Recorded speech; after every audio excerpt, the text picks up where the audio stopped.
Mayor, so we have been waiting for this contract for a year and a half. At any point, did you publicly or privately ask for community input once the deal was reached, like you're doing today? Oh, absolutely. In fact, as soon as I heard that the contract was signed, I sent a letter to the governor, I sent it to the commissioner, I asked for them to share the details of the contract. I mean, the community deserves to know. You know, we've been at this for 2 years, and the community attended, 8 of these forums. There were thousands of people that showed up. Parents, working parents that were there till like 8, 9, 10 o'clock, 11 o'clock at night. They participated in community advisory boards, turnaround plan boards. They've given of their time in so many different ways. And they were promised that this would be different, that there would be community engagement, that there would be community input. Now this whole process, the most important part of this entire process is the contract.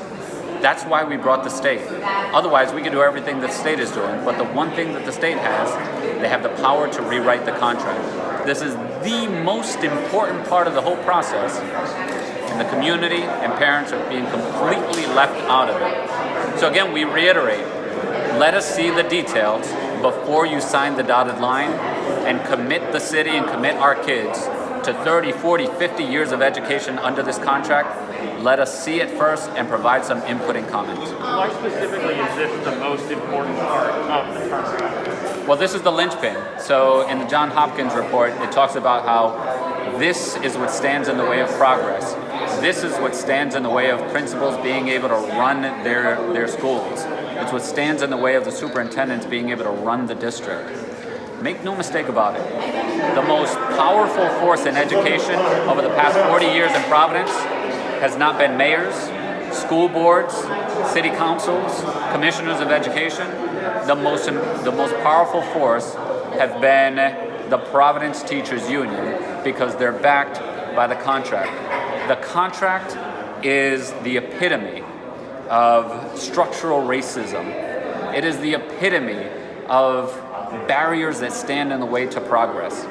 And so it's the contract buttressed by state law, namely the rules around arbitration, that make it so that whatever contract you have, it's what you're locked into essentially forever.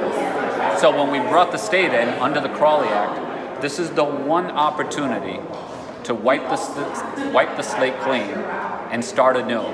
This is the only way to get a transformational contract. But once that contract is signed, that's it. This is the contract forever after.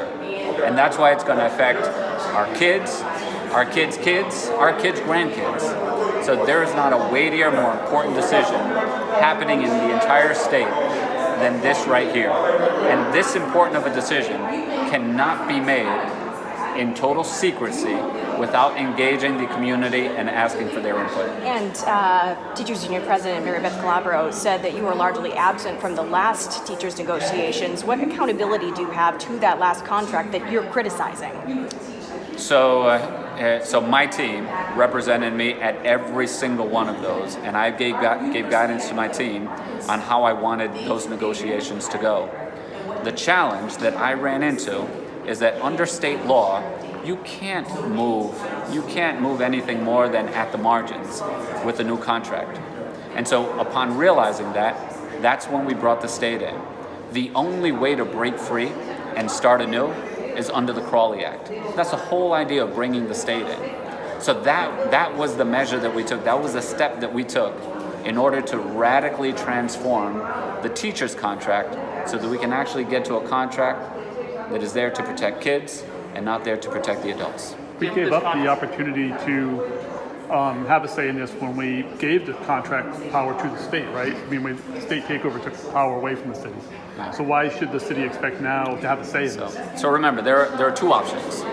The first option is do what we have always done. Mm-hmm. And doing what we have always done means you're going to have the exact same contract that you're always going to have. The other option is invoking the Crawley Act. And invoking the Crawley Act, you get to start anew. Mm-hmm. And we were promised by the state, then Governor Raimondo, but even current Commissioner Infante Green, we were promised that we were going to get a transformative contract and that the state was not going to stop short of getting us that transformative contract. And so the negotiations were up to them. All we're asking for here today is let us see the details of it before it's made final. How are you going to make decisions that are going to impact us and our kids for 50 and 60 years without including us in the process? Right. It's just not right. And then once we see what's in the contract, then we can get into, is it transformational or not? But all we're asking for here today is let us see the details of the contract and let us provide some input before you sign the dotted line and make it official. And just following up, if there is no transformational contract, would you say the state takeover has been a failure? Well, we are not going to accept anything short of a transformational contract, and we'll cross that bridge when we get there. What do you mean by that, John? Yeah, what do you mean by that? I have more than one question, but what do you mean by not stopping short? I mean, what other levers, what other options do you have if there is not a transformation contract and the Crowley Act is not used in this way? What? Well, let me just say that there is no way that we can allow the governor to sign a contract or the commissioner to sign a contract that is not transformational. All we're asking for here today is we need to be able to evaluate whether it's transformational before it's signed. So there's no need to make such an important decision in secret. There's no need to go forward without facing the community first. Allow the community to see it, to give some input, and engage us in the process. The community deserves it, and they're owed this. What specifically do you want to see in a new contract as it relates to tenure, hiring, and firing? I mean, that's what John Thompson's laid out specifically, was that administrators felt stymied in that process because of tenure and because of what appeared to be a pretty complicated hiring and firing procedure. Yeah. I mean, what specific difference do you want to lay out? And I can stand here and hear the whole thing. There are several things that we want to see. The first, in speaking with principals, they tell me that it takes years to understand the contract. It's a thick contract. We need not have such a complicated contract where every single provision, every single thing can be grieved, it can be resisted, and it takes the power away from principals. So the first thing is we want a thinner contract. Just go line by line and remove all of these things that have been aggregated into the contract over the years to put the power back into the hands of the principals. So the first thing is let's make it less complex, a thinner contract. The second is even when the principals do master the contract, it still limits them. And it limits them in a number of ways. The first is seniority. We know that when there are cuts that need to be made, the first teachers to go are the last teachers in. We've had situations where teachers of the year have had to be let go because of cuts, whereas teachers that are not making the grade, they continue simply because they have seniority. Principals tell me that there are things such as that principals can't require under the contract for a teacher to have a daily lesson plan.